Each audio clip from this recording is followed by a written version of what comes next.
अस्सलाम वालेकुम के हाल है तुसां दा पंजाबी दा जेह्ड़ा साडा लेक्चर है ओह्दे च असीं नावल डिस्कस करांगे दीवा ते दरिया। अज असीं इंशाल्लाह 3 टॉपिक पढ़ांगे, ठीक है। पिछे तुहाडा एक या दो लेक्चर होर होणगे, ठीक है। अज दी क्लास दे विच जेह्ड़ा असीं डिस्कस करना है ओह्दे च असीं सब तो पहले जेह्ड़ा नावल है दीवा ते दरिया एह्दे बारे गल करांगे, ठीक है। एह्दा सब तो पहले तुहानूं पता है जितने भी टॉपिक पढ़े ਉਹਦੇ ਵਿੱਚ ਤੁਸੀਂ ਸਭ ਤੋਂ ਪਹਿਲੇ ਮੁੱਢਲੀ ਗੱਲਬਾਤ ਲਿਖਣੀ ਹੁੰਦੀ ਹੈ, ਠੀਕ ਹੈ। ਇਹਦਾ ਵੀ ਸੇਮ ਉਹੀ ਤਰੀਕਾ ਹੈ। ਸਭ ਤੋਂ ਪਹਿਲਾਂ ਤੁਸੀਂ ਮੁੱਢਲੀ ਗੱਲਬਾਤ ਲਿਖੋਗੇ। ਮੁੱਢਲੀ ਗੱਲਬਾਤ ਦੇ ਅੰਦਰ ਤੁਸੀਂ ਦੱਸਣਾ ਹੈ ਕਿ ਅਫਜ਼ਲ ਅਹਿਸਨ ਰੰਧਾਵਾ, ਠੀਕ ਹੈ, ਇੱਕ ਵੱਡੇ ਸ਼ਾਇਰ ਤੇ ਅਦੀਬ ਵੀ ਸਨ। ਉਹ 1937 1937 ਨੂੰ ਅੰਮ੍ਰਿਤਸਰ ਵਿੱਚ ਜੰਮੇ। ਵੰਡ ਤੋਂ ਬਾਅਦ ਉਹਨਾਂ ਦਾ ਖਾਨਦਾਨ ਫੈਸਲਾਬਾਦ ਅਪੜਿਆ। ਉਹਨਾਂ ਨੇ ਪੰਜਾਬ ਯੂਨੀਵਰਸਿਟੀ ਤੋਂ ਕਾਨੂੰਨ ਦਾ ਇਮਤਿਹਾਨ ਪਾਸ ਕਰਕੇ ਵਕਾਲਤ ਕੀਤੀ। ਉਸ ਤੋਂ ਬਾਅਦ ਸਾਰੀ ਹਯਾਤੀ ਪੰਜਾਬੀ ਅਦਬ ਵਾਸਤੇ ਕੰਮਕਾਰ ਕੀਤਾ ਤੇ ਉਹਨਾਂ ਨੇ 2017 ਵਿੱਚ ਵਫਾਤ ਪਾਈ, ਠੀਕ ਹੈ। ਇਹ ਤੁਹਾਡਾ ਇੰਟਰੋ ਦੇ ਵਿੱਚ ਤੁਸੀਂ ਸਿੰਪਲ ਅਹਿਮਦ ਰੰਧਾਵਾ ਦੇ ਬਾਰੇ ਚ, ਅਫਜ਼ਲ ਰੰਧਾਵਾ ਜਿਹੜੇ ਨੇ ਉਹਨਾਂ ਦੇ ਬਾਰੇ ਚ ਲਿਖਣਾ ਹੈ, ਠੀਕ ਹੈ, ਥੋੜਾ ਬਹੁਤ। ਉਸ ਤੋਂ ਬਾਅਦ ਤੁਸੀਂ ਇੰਟਰੋਡਕਸ਼ਨ ਦੇ ਵਿੱਚ ਉਹ ਵਾਲੀ ਗੱਲ ਕਰਨੀ ਜਿਹੜੀ ਤੁਸੀਂ ਆਪਣੇ ਕੁਐਸਚਨ ਦੇ ਵਿੱਚ ਦੱਸਣ ਜਾ ਰਹੇ ਹੋ, ਠੀਕ ਹੈ। ਹੁਣ ਅਸੀਂ ਦੀਵਾ ਤੇ ਦਰਿਆ ਜਿਹੜਾ ਹੈ ਉਹਦਾ ਵੇਰਵਾ ਕਰਾਂਗੇ ਕਿ ਦੀਵਾ ਤੇ ਦਰਿਆ ਦੇ ਵਿੱਚ ਕਿਹੜੀਆਂ ਕਿਹੜੀਆਂ ਗੱਲਾਂ ਕੀਤੀਆਂ ਗਈਆਂ ਨੇ। ਇਹਦੇ ਤੋਂ ਜਿਹੜੀ ਚੀਜ਼ ਪੜਾਈ ਜਾ ਰਹੀ ਹੈ ਐਜ਼ ਇਟ ਇਜ਼ ਤੁਸੀਂ ਕੁਐਸਚਨ ਹੀ ਲਿਖਣੀ ਹੈ, ਸਿਰਫ ਕੁਐਸਚਨ ਦੇ ਨਾਲ ਘੁਮਾਣਾ ਫਿਰਾਣਾ ਹੈ, ਠੀਕ ਹੈ। ਦੀਵਾ ਤੇ ਦਰਿਆ ਦਾ ਵੇਰਵੇ ਵਿੱਚ ਸਭ ਤੋਂ ਪਹਿਲੇ ਤੁਸੀਂ ਦੱਸਣਾ ਹੈ ਕਿ ਇਹ ਛਾਇਆ ਕਦੋਂ ਹੋਇਆ। ਇਹ ਛਾਇਆ ਹੋਇਆ 1961 ਦੇ ਵਿੱਚ। ਉਸ ਤੋਂ ਬਾਅਦ ਤੁਸੀਂ ਇਹਦੀ ਪਹਿਲੀ ਹੈਡਿੰਗ ਬਣਾਓਗੇ ਨਾਵਲ ਦਾ ਪਲਾਟ, ਠੀਕ ਹੈ। ਨਾਵਲ ਦਾ ਪਲਾਟ ਦੋ ਖਾਨਦਾਨਾਂ ਵਿੱਚ ਦੁਸ਼ਮਣੀ ਤੇ ਮਤਲਬ ਇਹਦੇ ਵਿੱਚ ਕੀ ਹੈ ਕਿ ਦੋ ਖਾਨਦਾਨ ਨੇ, ਠੀਕ ਹੈ। ਉਹਨਾਂ ਦੋਵਾਂ ਦੇ ਦਰਮਿਆਨ ਵਿੱਚ ਕਿਹੜੀ ਚੀਜ਼ ਚੱਲ ਰਹੀ ਹੈ? ਦੁਸ਼ਮਣੀ, ਠੀਕ ਹੈ। ਉਹਨਾਂ ਦੋਵਾਂ ਦੇ ਦਰਮਿਆਨ ਵਿੱਚ ਕਿਹੜੀ ਚੀਜ਼ ਚੱਲ ਰਹੀ ਹੈ? ਦੁਸ਼ਮਣੀ।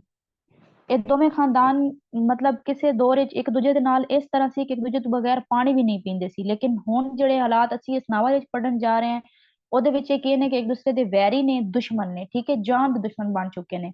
ਇਹ ਤੁਹਾਡਾ ਕੀ ਹੈ? ਨਾਵਲ ਦਾ ਪਲਾਟ ਹੈ। ਉਸ ਤੋਂ ਬਾਅਦ ਆ ਜਾਂਦੇ ਆ ਕਿ ਨਾਵਲ ਦਾ ਮਾਹੌਲ ਕਿਹੋ ਜਿਹਾ ਹੈ, ਠੀਕ ਹੈ। ਨਾਵਲ ਦੇ ਮਾਹੌਲ ਦੇ ਵਿੱਚ ਕਿਵੇਂ ਪਾਕਿਸਤਾਨ ਤੋਂ ਪਹਿਲੇ ਦਾ ਮਾਹੌਲ ਵਿਖਾਇਆ ਗਿਆ ਜਦੋਂ ਸਿੱਖ, ਹਿੰਦੂ ਤੇ ਮੁਸਲमान ਸਾਂਝੀਆਂ आबादियों ਵਿੱਚ ਰਹਿੰਦੇ ਸਨ, ठीक है। मतलब कि इस माहौल के अंदर बात क्या की गई है? सिंपल पहले आपने प्लाट के बारे में बात करनी है। प्लाट में सिंपल है कि दो खानदान है उनके बारे में बात की गई है जो एक दूसरे के दुश्मन है। पहले दोस्त हुआ करते थे, अभी क्या है? दुश्मन बन चुके हैं, ठीक है। फिर माहौल के बारे में कहता है कि ये जो नावल है ना, इस नावल के अंदर किस तरह के माहौल पे बात की गई है, ठीक है। तो उसमें आपने बताना है कि पाकिस्तान बनने से पहले का जो माहौल था, पाकिस्तान बनने से पहले की जो सिचुएशन थी जिसमें सिख हो गए, हिंदू हो गए, मुसलमान हो गए, सब मिलकर रहते थे, उस दौर को जो है ना वो इस नावल के अंदर एक्सप्लेन किया गया है, ठीक है। उसको आप क्या कहेंगे? माहौल। उसके बाद आ जाते हैं कि नावल दे किरदार, ठीक है, कि नावल दे किरदार केड़े केड़े ने। नावल ਦੇ ਕਿਰਦਾਰ ਦੇ ਵਿੱਚ ਇੱਕ ਉਜਾਗਰ ਸਾਈਂ ਰੰਧਾਵਾ ਹੈ, ਦੂਜਾ ਕਰਤਾਰ ਸਿੰਘ ਸਿੱਧੂ ਹੈ, ਠੀਕ ਹੈ। ਮੈਂ ਤੁਹਾਨੂੰ ਸਮਝਾ ਦਿੰਨੀ ਆ। ਇੱਕ ਹੈ ਉਜਾਗਰ, ਠੀਕ ਹੈ, ਇੱਕ ਪਾਸੇ ਉਜਾਗਰ ਹੈ ਤੇ ਦੂਜੇ ਪਾਸੇ ਕਰਤਾਰ ਹੈ, ਠੀਕ ਹੈ। ਉਜਾਗਰ ਤੇ ਕਰਤਾਰ ਸਿੰਘ ਸਿੱਧੂ। ਜਿਹੜਾ ਉਜਾਗਰ ਹੈ ਇਹਦੇ ਦੋ ਬੱਚੇ ਸੀ, ਠੀਕ ਹੈ। ਉਜਾਗਰ ਦੇ ਦੋ ਬੱਚੇ ਨੇ, ਇੱਕ ਹਰਬਚਨ ਸਿੰਘ ਤੇ ਦੂਜਾ ਸ਼ਮਸ਼ੇਰ ਸਿੰਘ। ਇੱਕ ਦਾ ਨਾਂ ਸੀ ਹਰਬਚਨ ਤੇ ਦੂਜੇ ਦਾ ਨਾਂ ਸੀ ਸ਼ਮਸ਼ੇਰ ਸਿੰਘ, ਠੀਕ ਹੈ। ਉਸ ਤੋਂ ਬਾਅਦ ਆਉਂਦੇ ਆ ਕਰਤਾਰ। ਜਿਹੜਾ ਕਰਤਾਰ ਸਿੰਘ ਹੈ ਇਹਦੀ ਇੱਕੋ ਹੀ ਬੇਟੀ ਸੀ, ਉਹਦਾ ਕੀ ਨਾਂ ਸੀ? ਇੱਕ ਬੇਟੀ ਸੀ ਇਹਦੀ ਤੇ ਉਹਦਾ ਨਾਂ ਸੀ ਰੂਪੋ, ਠੀਕ ਹੈ। ਇੱਕ ਬੇਟੀ ਸੀ ਤੇ ਉਹਦਾ ਨਾਂ ਸੀ ਰੂਪੋ। ਜਿਹੜਾ ਉਜਾਗਰ ਸਿੰਘ ਹੈ ਉਹਦਾ ਜਿਹੜਾ ਬੇਟਾ ਸ਼ਮਸ਼ੇਰ ਸੀ ਉਹ ਰੂਪੋ ਨੂੰ ਪਸੰਦ ਕਰਦਾ ਸੀ, ਠੀਕ ਹੈ। ਉਜਾਗਰ ਸਿੰਘ ਦਾ ਬੇਟਾ, ਛੋਟਾ ਬੇਟਾ ਉਹਦਾ ਸ਼ਮਸ਼ੇਰ, ਉਹ ਕਰਤਾਰ ਸਿੰਘ ਦੀ ਬੇਟੀ ਰੂਪੋ ਨੂੰ ਪਸੰਦ ਕਰਦਾ ਸੀ। ਇਸ ਨਾਵਲ ਨੂੰ ਸਮਝਣ ਵਾਸਤੇ ਤੁਸੀਂ ਮੂਵੀ ਵੇਖ ਲੈਣੀ ਉਹ ਵਾਲੀ ਇੰਡੀਆ ਨੇ ਬਣਾਈ ਹੈ, ਕੀ ਨਾਂ ਹੈ ਉਸਦਾ? ਸਨ ਆਫ ਸਰਦਾਰ, ਠੀਕ ਹੈ। ਸਨ ਆਫ ਸਰਦਾਰ। ਉਹਦੇ ਚ ਸੇਮ ਇਹੀ ਸਟੋਰੀ ਹੈ ਜਿਹੜੀ ਤੁਹਾਡੀ ਇਸ ਨਾਵਲ ਦੇ ਵਿੱਚ ਪਾਈ ਗਈ। ਅਗਰ ਤੁਸੀਂ ਉਹਨੂੰ ਵੇਖੋਗੇ ਨਾ ਇਹ ਨਾਵਲ ਤੁਹਾਡੀ ਅੱਖਾਂ ਦੇ ਸਾਹਮਣੇ ਆ ਜਾਏਗਾ ਬਿਲਕੁਲ, ਠੀਕ ਹੈ। ਉਹਦੇ ਚ ਕੀ ਹੈ ਕਿ ਕਿਰਦਾਰ ਵਿੱਚ ਕੀ ਗੱਲ ਕੀਤੀ ਗਈ ਹੈ ਕਿ ਇਹਦੇ ਚ ਦੋ ਮੇਨ ਕਿਰਦਾਰ ਨੇ, ਇੱਕ ਉਜਾਗਰ ਸਿੰਘ ਰੰਧਾਵਾ ਹੈ ਤੇ ਦੂਜਾ ਜਿਹੜਾ ਹੈ ਕਰਤਾਰ ਸਿੰਘ ਸੱਧੂ ਹੈ, ਠੀਕ ਹੈ। ਉਜਾਗਰ ਸਿੰਘ ਰੰਧਾਵਾ ਜਿਹੜਾ ਉਹਦੇ ਦੋ ਬੱਚੇ ਨੇ, ਹਰਬਚਨ ਸਿੰਘ ਤੇ ਸ਼ਮਸ਼ੇਰ ਸਿੰਘ। ਕਰਤਾਰ ਜਿਹੜਾ ਹੈ ਉਹਦੀ ਇੱਕ ਬੇਟੀ ਹੈ ਜਿਹਦਾ ਨਾਂ ਹੈ ਰੂਪੋ, ਤੇ ਉਜਾਗਰ ਦਾ ਜਿਹੜਾ ਛੋਟਾ ਬੇਟਾ ਸ਼ਮਸ਼ੇਰ ਹੈ ਉਹ ਰੂਪੋ ਨੂੰ ਪਸੰਦ ਕਰਦਾ ਹੈ। ਇਹ ਤੁਹਾਡੇ ਕੀ ਨੇ? ਨਾਵਲ ਦੇ ਕਿਰਦਾਰ ਨੇ। ਨਾਵਲ ਦੇ ਕਿਰਦਾਰ ਬਾਰੇ ਯਾਦ ਰੱਖਣਾ ਹੈ ਕਿ ਇਹਦੇ ਟੋਟਲ ਕਿੰਨੇ ਕਿਰਦਾਰ ਨੇ? 5 ਕਿਰਦਾਰ ਨੇ। ਉਜਾਗਰ ਸਾਈਂ, ਕਰਤਾਰ ਸਿੰਘ, ਉਜਾਗਰ ਸਾਈਂ ਦੇ ਦੋ ਬੱਚੇ ਹਰਬਚਨ ਸਿੰਘ, ਸ਼ਮਸ਼ੇਰ ਸਿੰਘ, ਕਰਤਾਰ ਦੀ ਇੱਕ ਬੇਟੀ ਰੂਪੋ ਤੇ ਰੂਪੋ ਨੂੰ ਪਸੰਦ ਕਰਦਾ ਹੈ ਸ਼ਮਸ਼ੇਰ, ਠੀਕ ਹੈ। ਉਸ ਤੋਂ ਬਾਅਦ ਆ ਜਾਂਦੇ ਜਜ਼ਬਾਤ ਨਿਗਾਰੇ।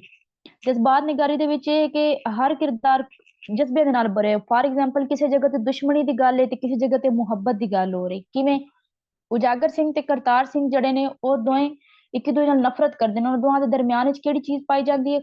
ਖਾਨਦਾਨੀ ਬਰਤਰੀ, ਕਿ ਮੇਰਾ ਖਾਨਦਾਨ ਉੱਚਾ ਹੈ, ਮੇਰਾ ਖਾਨਦਾਨ ਉੱਚਾ ਹੈ। ਠੀਕ ਹੈ, ਉਹਨਾਂ ਦੋਵਾਂ ਦੇ ਵਿੱਚ ਕਿਹੜਾ ਜਜ਼ਬਾ ਪਾਇਆ ਜਾਂਦਾ ਹੈ? ਨਫ਼ਰਤ ਦਾ। ਅਗਰ ਤੁਸੀਂ ਦੂਜੇ ਪਾਸੇ ਵੇਖੋ, ਸ਼ਮਸ਼ੇਰ ਸਿੰਘ ਤੇ ਰੂਪੋ, ਉਹ ਦੋ ਇੱਕ ਦੂਜੇ ਨੂੰ ਪਸੰਦ ਕਰਦੇ ਨੇ। ਉਹਨਾਂ ਦੋਵਾਂ ਦੇ ਵਿੱਚ ਕਿਹੜਾ ਜਜ਼ਬਾ ਪਾਇਆ ਜਾਂਦਾ ਹੈ? ਮੁਹੱਬਤ ਦਾ।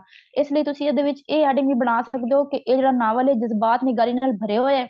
ਮਿਸਾਲ ਦੇ ਤੌਰ ਤੇ ਉਜਾਗਰ ਸਿੰਘ ਤੇ ਕੁਲਤਾਰ ਸਿੰਘ ਦੇ ਦਰਮਿਆਨ ਖਾਨਦਾਨੀ ਬਰਤਰੀ ਦਾ ਜਜ਼ਬਾ ਹੈ ਤੇ ਸ਼ਮਸ਼ੇਰ ਸਿੰਘ ਮੁਹੱਬਤ ਦੇ ਜਜ਼ਬਿਆਂ ਨਾਲ ਭਰੇ ਹੋਇਆ ਹੈ। ਠੀਕ ਹੈ, ਉਸ ਤੋਂ ਬਾਅਦ ਨੰਬਰ 5 ਦੇ ਵਿੱਚ ਆਉਂਦਾ ਹੈ ਕਿ ਮੁਕਾਲਮਾ ਨਿਗਾਰੀ। ਮੁਕਾਲਮਾ ਨਿਗਾਰੀ ਵਿੱਚ ਕਿ ਕਿਸੇ ਵੀ ਨਾਵਲ ਵਿੱਚ ਮਰਕਜ਼ੀ ਥਾਂ ਰੱਖਦੇ ਨੇ। ਇਸ ਨਾਵਲ ਦਾ ਹਰ ਕਿਰਦਾਰ ਆਪਣੀ ਉਮਰ ਤੇ ਸੋਚ ਦੇ ਮੁਤਾਬਿਕ ਮੁਕਾਲਮਾ ਬੋਲਦਾ ਹੈ।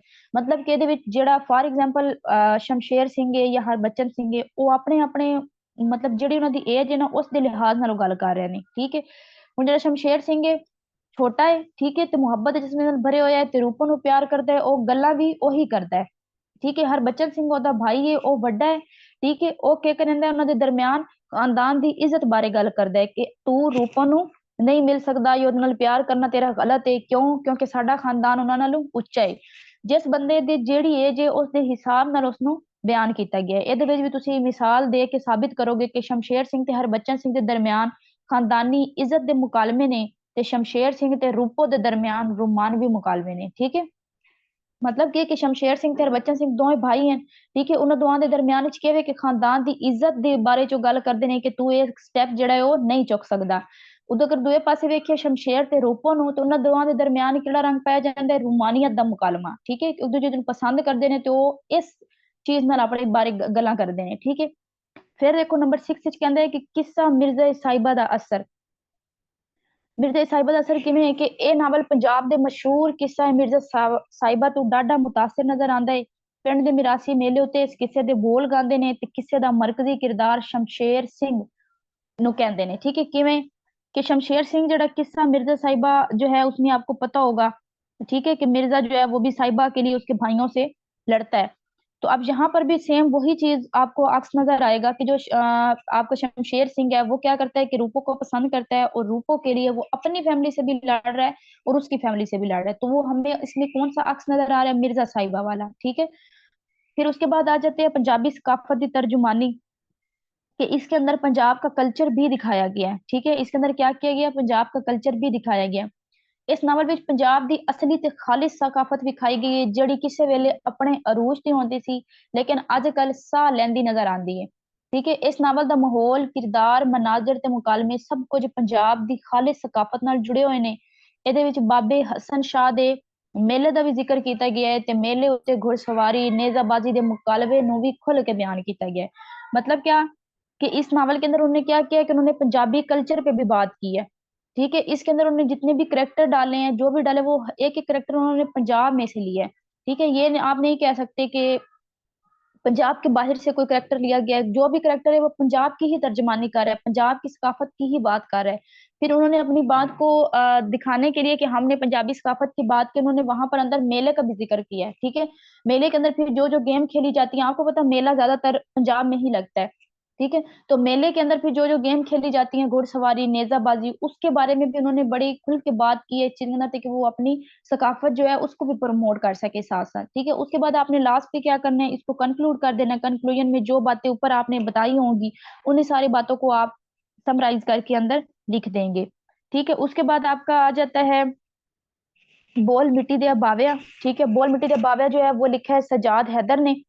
सजाद हैदर में भी, इसमें भी सबसे पहले आप मुरली गल बात लिखेंगे, उसमें आप लिखेंगे सजाद हैदर कब पैदा हुए, उनकी वफात कब हुई। उसके बाद आप इसका वैरवा करेंगे। वैरवे में आपने क्या करना है? सबसे पहले आपने बताना है कि इसके अंदर 5 ड्रामे हैं। ठीक है, सबसे पहले बताएंगे कि इसके अंदर 5 ड्रामे हैं, उसके बाद बताएंगे कि ये शाया कब हुआ, 1997 में। जब आपने यहाँ पर बताया कि 5 ड्रामे हैं इसके अंदर, तो आपने फिर उन 5 ड्रामों के नाम भी एग्जामिनर को बताने हैं। ठीक है, ताकि उसे पता चले कि ये डेप्थ में पढ़ के आया है। ड्रामे के नाम की ने, पहला है मोहमिंद्रा। ठीक है, मोहिंद्रा। दूजा है बोल मिट्टी दिया बावया, घुघु घोड़े पिंजरा, जिन्ना नैन महिंद्रा वाले। सिर्फ ना करने ने, ज्यादा डिटेल करने की जरूरत नहीं है। क्योंकि ਅਸੀਂ पढ़ना है सिर्फ मिट्टी ਦੇ ਬਾਵਿਆਂ ਨੂੰ। ठीक है, ਹੁਣ ਅਸੀਂ ਕੀ करना है कि इदा वैरवा करना है। वैरवे ਦੇ ਵਿੱਚ ਸਭ ਤੋਂ ਪਹਿਲਾਂ ਅਸੀਂ ਲਿਖਾਂਗੇ ਅਲਾਮਤੀ ਡਰਾਮੇ। ठीक है, ਅਲਾਮਤੀ ਡਰਾਮੇ मतलब ਕੀ ਹੈ ਕਿ ਤਰ੍ਹਾਂ ਤੁਸੀਂ ਲਿਖੋਗੇ ਬੋਲ ਮਿੱਟੀ ਦੇ ਬਾਵੇ ਦੇ ਡਰਾਮੇ ਤੇ ਉਹਨਾਂ ਦੇ ਕਿਰਦਾਰ ਦੋਵੇਂ ਅਲਾਮਤੀ ਨੇ। ਜਿਵੇਂ ਜਿਵੇਂ ਡਰਾਮਾ ਅੱਗੇ ਟੁਰਦਾ ਹੈ ਅਲਾਮਤਾਂ ਦਾ ਮਤਲਬ ਵੀ ਸਾਹਮਣੇ ਆਉਂਦਾ ਹੈ। ਇਹ ਥੱਲੇ ਤੁਸੀਂ ਲਿਖਣਾ ਹੈ ਕਿ ਬੋਲ ਮਿੱਟੀ ਦੇ ਜਿਹੜੇ ਡਰਾਮੇ ਨੇ ਉਹ ਸਾਰੇ ਅਲਾਮਤੀ, ਜਿਨ੍ਹਾਂ ਦੇ ਵਿੱਚ ਜਿਹੜੇ ਕਿਰਦਾਰ ਨੇ ਉਹ ਵੀ ਅਲਾਮਤੀ ਨੇ। ਜਿਵੇਂ ਜਿਵੇਂ ਡਰਾਮੇ ਦਾ ਮਤਲਬ ਸਮਝ ਆਉਣ ਲੱਗੇ ਜਾਂ ਜਿਵੇਂ ਜਿਵੇਂ ਡਰਾਮਾ ਅੱਗੇ ਵੱਧਦਾ ਹੈ ਉਂਝੇ ਹੀ ਤੁਹਾਨੂੰ ਅਲਾਮਤਾਂ ਦਾ ਮਤਲਬ ਵੀ ਸਮਝ ਆਉਣ ਲੱਗ ਜਾਂਦਾ ਹੈ। ਠੀਕ ਹੈ, ਉਸ ਤੋਂ ਬਾਅਦ ਤੁਸੀਂ ਕਹੋਗੇ ਰੇਡੀਆਈ ਡਰਾਮੇ। ਰੇਡੀਆਈ ਡਰਾਮੇ ਦਾ ਮਤਲਬ ਇਹ ਹੈ ਕਿ ਇਹ ਡਰਾਮੇ ਰੇਡੀਓ ਤੋਂ ਨਸ਼ਰ ਕੀਤੇ ਜਾਂਦੇ ਸੀ। ਠੀਕ ਹੈ, ਰੇਡੀਆਈ मतलब रेडियो। ठीक है, ये ड्रामे किस्त बार रेडियो पाकिस्तान तो नशर होते रहे, फिर बाद इस किताबी शक्ल छपे। ठीक है, मतलब कि जब ये ड्रामे लिखे गए उस वक्त ये एपिसोड, जैसे भी आप दूसरे ड्रामे देखते हैं एक एपिसोड आई फिर दूसरे दिन दूसरी, उसी तरह होता था। रेडियो के ऊपर इसकी एपिसोड आती थी, वो बोलते थे और लोग आगे से सुनते थे। ठीक है, तो उसके बाद इनको क्या किया कि बुक्स की फॉर्म में इसको पब्लिश करवा दिया गया। उसके बाद इसके में आ जाए थर्ड हेडिंग पे रियाकारी दिखावा ते मुनाफकत दी निंदिया भी की गई है। ਇਹ ਥੱਲੇ ਤੁਸੀਂ ਲਿਖੋਗੇ ਕਿ ਇਹ ਡਰਾਮੇ ਜ਼ੁਲਮ ਦੇ ਖਿਲਾਫ ਆਵਾਜ਼ ਨੇ। ਇਹਨਾਂ ਵਿੱਚ ਇਸ਼ਰਾਫੀਆ ਤਬਕੇ ਦਾ ਮੁਨਾਫਿਕਾਨਾ ਰੂਪ ਵਿਖਾਇਆ ਗਿਆ ਹੈ, ਜਿਹੜੇ दौलत ਦੀ हवस ਦੇ शिकार ने ਤੇ इंसानियत नाल उन्होंने कोई लगाव नहीं। ठीक है, अब इसमें देखें सिंपल उसने चीज की है। अब आपने सिर्फ हेडिंग को अपनी आंखों के सामने रखे, आप खुद से भी लिख सकते हैं। उसने कहा रियाकारी दिखावा ते मुनाफकत दी निंदिया। ठीक है, मतलब कि ये जो ड्रामे है ना इसमें जुल्म के खिलाफ बात की गई है। कहा गया है कि इशराफिया तबके, जिसको आप फ्यूडलिज्म कह लें। ठीक है, सिंपल चीज फ्यूडलिज्म को अपने सामने रखें कि वो लोग क्या करते हैं कि दौलत की हवस के पुजारी हैं, लोगों को उन्होंने अपना गुलाम बनाया हुआ है और उनके सामने इंसानियत की तो कोई वैल्यू ही नहीं है। ठीक है, इस चीज को भी उन्होंने क्या किया इस ड्रामे के अंदर एक्सप्लेन किया है। अब यहाँ पर आप मिसाल भी दे सकते हैं। मिसाल के तौर पे दूजा ड्रामा। ठीक है, मिसाल के तौर पर दूजे ड्रामे ਵਿੱਚ मैडम परी जी ਦਾ किरदार ਵਿਖਾਇਆ ਗਿਆ ਹੈ, ਜਿਹੜੀ ਸਾਰੀ ਦਿਹਾੜ ਗਰੀਬਾਂ ਦੇ ਹਕੂਕ ਲਈ ਕੋशिश करती है पर अपनी नौकरानी ਨੂੰ कभी नहीं पूछा। ठीक है, अब इसके नीचे आप ये लिख सकते हैं, इसके नीचे आप मिसाल लिख सकते हैं कि मिसाल ਦੇ ਤੌਰ ਤੇ ਜਿਹੜਾ ਦੂਜਾ ਡਰਾਮਾ ਹੈ ਉਹਦੇ ਵਿੱਚ ਇੱਕ ਮੈਡਮ ਪਰੀ ਜੀ ਦਾ ਕਿਰਦਾਰ ਵਿਖਾਇਆ ਗਿਆ ਹੈ, ਜਿਹੜੀ ਸਾਰੀ ਦਿਹਾੜ ਗਰੀਬਾਂ ਦੇ ਹਕੂਕ ਲਈ लड़ती है लेकिन अपनी नौकरानी ਨੂੰ ਉਸ कभी नहीं पूछा। ठीक है, यहाँ पर आपने ये चीज बता देनी है। उसके बाद नेक्स्ट हमारे पास आ जाती है लालच ते हिरस दी निंदिया। अब इसके नीचे सिंपल लिखें कि आखिरी ड्रामे तो इलावा सारे ड्रामे दे मरकजी किरदार दौलत दे शिकारी ने। मतलब क्या है कि जितने भी ड्रामे लिखे हैं ना एक लास्ट वाले ड्रामे को छोड़ के, ठीक है, जिना नैन नहेंद्रा वाले उस ड्रामे को छोड़ के बाकी जितने भी ड्रामे हैं ना सब ड्रामों के अंदर जितने भी किरदार हैं वो सब के सब दौलत के पीछे लगे हुए हैं। उनको सिर्फ दौलत का लालच है और उनको कुछ नहीं चाहिए। ठीक है, इसके नीचे भी आप मिसाल दे सकते हैं। मिसाल में आप लिखें कि पहले ड्रामे विच सरकोश, दूजे ड्रामे विच सेठ बुलंद इकबाल, तीजे ड्रामे विच सरस सराफ, चौथे ड्रामे विच सरदार ते आदम खान दौलत दी हवस दे पुजारी ने, उन्होंने इंसानियत नाल कोई लगाव नहीं। ठीक है, दोबारा सुन लें, गौर से साथ लिख लीजिएगा।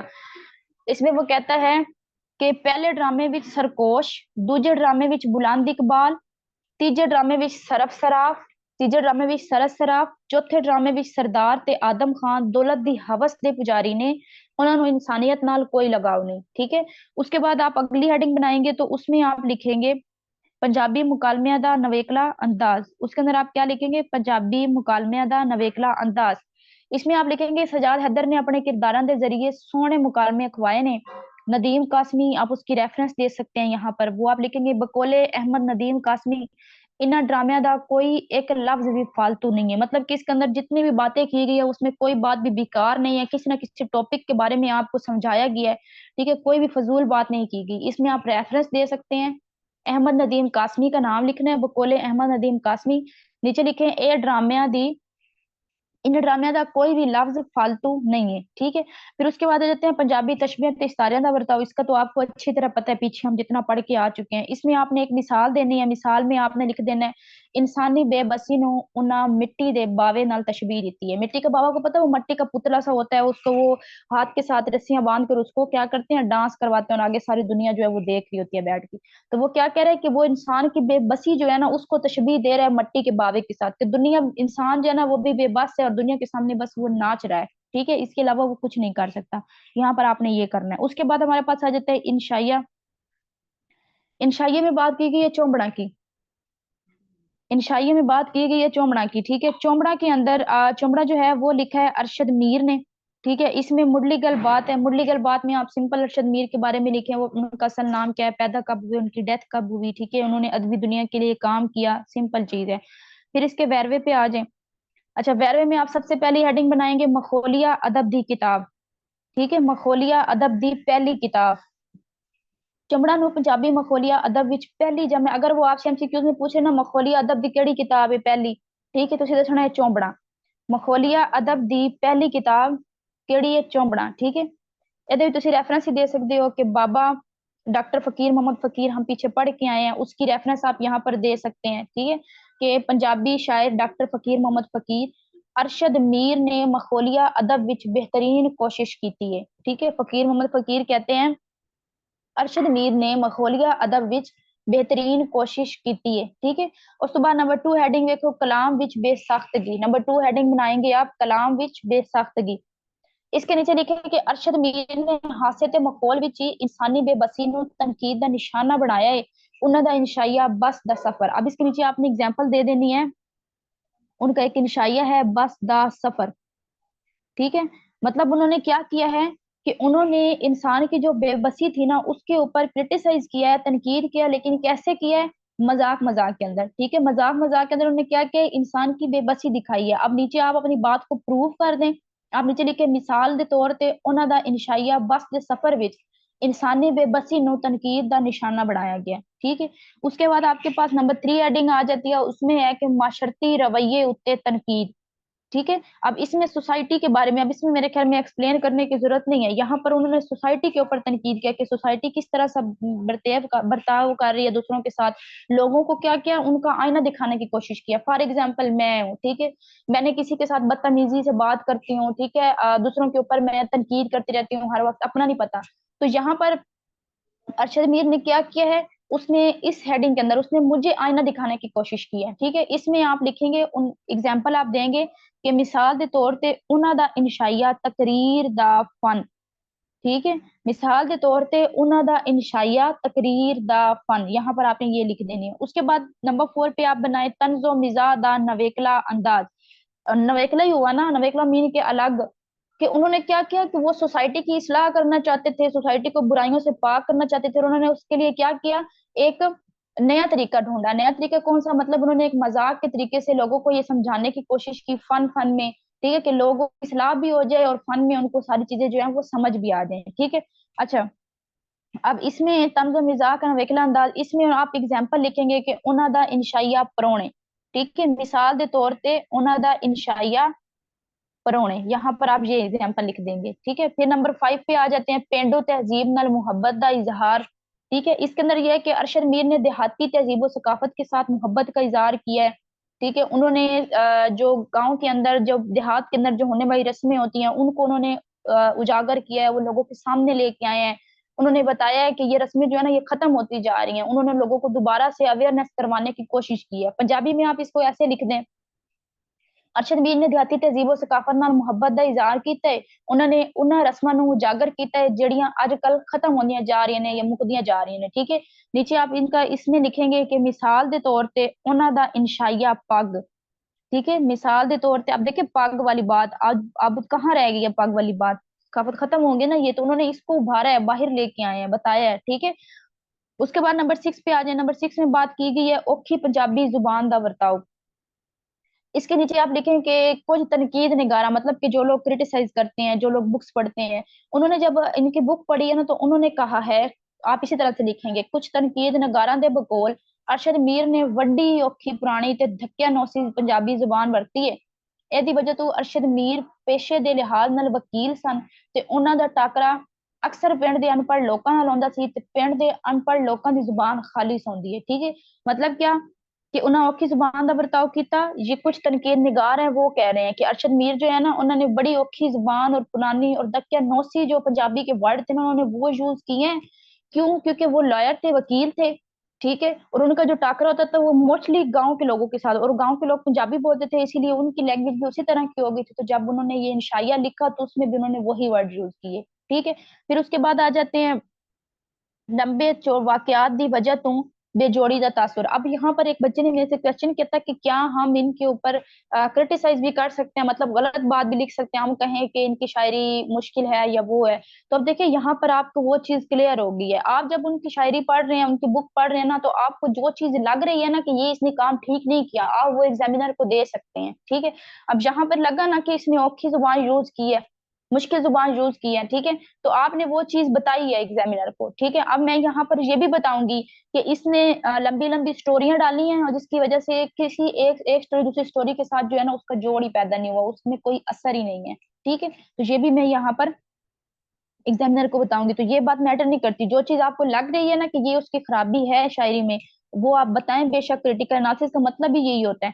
उसके बाद नंबर 8 है, नंबर 8 में आ जाता है पंजाबी इलाकाई मुहावरे दा वर्ताओ, ठीक है। मतलब कि उन्होंने क्या किया कि जो पंजाबी इलाकाई मुहावरे थे उसका भी यूज किया। आपने वो सुना होगा, मुछ नहीं तो कुछ नहीं, ठीक है, इसब गोल कुछ ना फरोल, ये आपने घर में आम भी सुने होंगे। इन्होंने क्या किया अपनी बुक के अंदर इन अल्फाज को, या ये जो मुहावरे हैं मुहावरात हैं, इनको भी इन्होंने क्या किया है, यूज किया। उसके बाद लास्ट पे आपने वही इन तीनों का सेम है, मुकदिगल बात कर देनी है, ठीक है। मुकदिगल बाद में आपने वो सिंपल जो कुछ आप पीछे पढ़ के आए हैं, हमने सारा पढ़ा है, उसको आप समराइज करेंगे और यहाँ पर लिख देंगे। मतलब कि अब आपने अरशद मीर को पढ़ा, तो अरशद मीर के नीचे आप लिखेंगे कि अरशद मीर एक कामयाब मजा निगार ने ਉਹਨਾਂ ਦੀ ਲਿਖਤ ਵਿੱਚ ਕਈ ਅਦਬੀ ਖੂਬੀਆਂ ਵਗਦੀਆਂ ਨੇ, ਉਹਨਾਂ ਦੇ ਦੂਜੇ ਲਿਖਾਰੀਆਂ ਦੇ ਵਾਂਗੂ ਆਪਣੇ ਮਾਚਰੇ ਦੀ ਇਸਲਾਹ ਕਰਨ ਦੀ ਕੋਸ਼ਿਸ਼ ਕੀਤੀ ਹੈ। ਉਹਨਾਂ ਨੇ ਪੰਜਾਬੀ ਜ਼ਬਾਨੋਂ ਅਦਬ ਵਿੱਚ ਇਨਸ਼ਾਈਏ ਦੀ ਇਬਤਦਾ ਕਰਕੇ ਇਹਨੂੰ ਜ਼ਬਾਨ ਦਾ ਮਾਣ ਵਧਾਇਆ है, ठीक है, पंजाबी जबान का मान बढ़ाया है। यहाँ पर आप ये लिख सकते हैं। कल जो हमारी क्लास होगी उसके अंदर हम तहकीक व तनकीद जो है उसको डिस्कस कर लेंगे। बाकी अगर किसी चीज की आपको समझ नहीं है तो मुझसे पूछ लीजिएगा। अब पीछे आपकी एक या दो क्लासेस और होंगी, ठीक है। सीएसएस की पंजाबी आपकी कंप्लीट होने वाली है। किसी भी चीज की समझ नहीं आ रही, वो आप कमेंट में मुझसे पूछ लिया करें, ठीक है। अपना ख्याल रखिएगा, दुआओं में याद रखिएगा। अल्लाह हाफिज।